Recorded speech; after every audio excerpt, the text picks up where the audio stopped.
Welcome back to another series on AWS.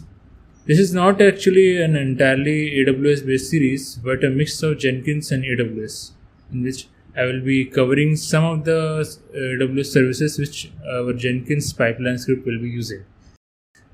So first of all, let's understand what all topics we are going to cover in this multi-part series based on CI/CD using Jenkins.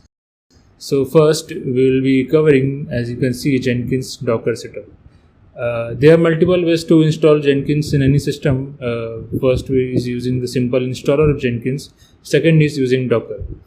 Now Docker is a very popular tool for creating containerized applications, and Jenkins setup using Docker is very simple and very straightforward. You don't have to worry about your these steps are very simple. You don't have to worry about remembering them at least.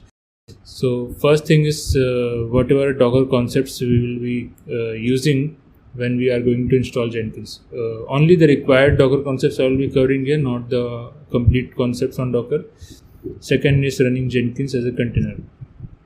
Jenkins will be running inside a Docker environment, means inside a container, not in our local system environment.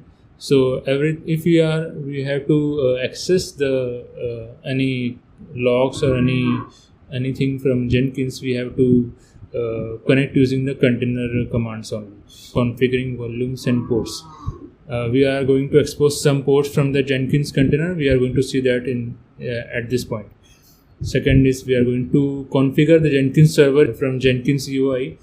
We will be covering how to install plugins, which plugins are essential in our case to be installed, how to create credentials and how to use them in our pipeline scripts. We are going to see that over here.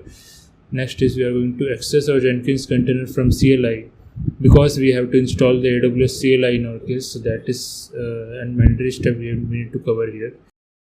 After that, we are straight away jumping to creating a pipeline setup in our server, where we are first creating a pipeline job for our Spring Boot application. And then we are integrating that pipeline to GitHub. Our project is already deployed on GitHub, so we have to link that GitHub repository from our pipeline. Also, we have to make our locally running Jenkins server accessible from the outside environment. For that, we are going to use tunneling, and that is provided by ngrok service. So we are going to use ngrok here. After that, we are going to set up a GitHub webhook. Why is webhook required? I will be covering that part in detail when I will be starting with this step.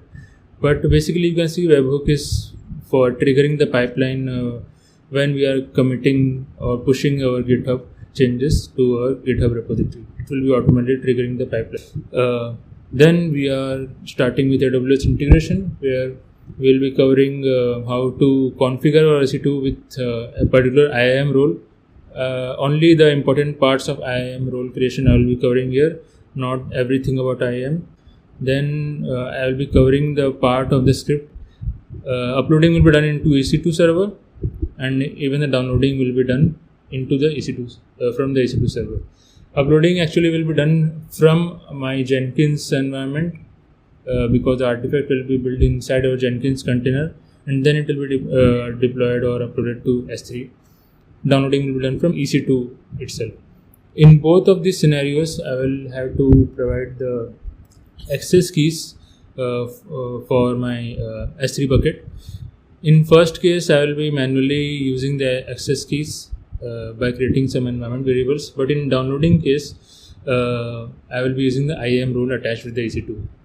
Next, I will be covering the walkthrough of the entire pipeline script which I have created for my Spring Boot application, line by line, so you won't have any confusion about what this particular line is doing in my script. After that, we are straight away jumping to entire practical implementation or practical demo of our pipeline script being executed.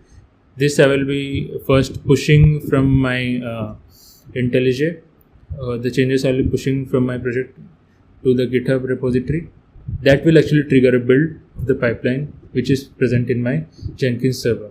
So when that pipeline is triggered, I can visualize that pipeline execution, I can actually see the pipeline in action from my Jenkins console itself. So this part I will be seeing from the Jenkins console itself, and also the logs which are being created by that entire pipeline, we can see that in this step. So this is the overall walkthrough. Because the time will be like more than an hour if I will be covering all these things in single video. I will be dividing it into multiple parts, so you have to see only the required parts in which you are getting stuck if you are yourself implementing all these things. So without further ado, let's start with our first step.